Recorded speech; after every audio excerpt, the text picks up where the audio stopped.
Hola! En aquest videotutorial t'ensenyem com accedir a Moodle una vegada t'has inscrit en un curs.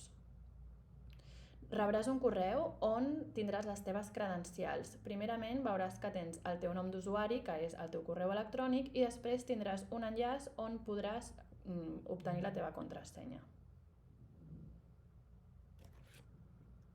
Escriurem el nostre correu. I en aquest cas a mi no em surt la contrasenya per defecte perquè ja em vaig registrar ahir. De totes formes, vosaltres l'únic que haureu de fer serà copiar la contrasenya que us donen, anar al login i posar les vostres credencials. Posem el nostre correu i enganxem la nostra contrasenya. Cliquem a entrar i anem a accés a redacció virtual. I com veieu, us donarà accés al vostre curs.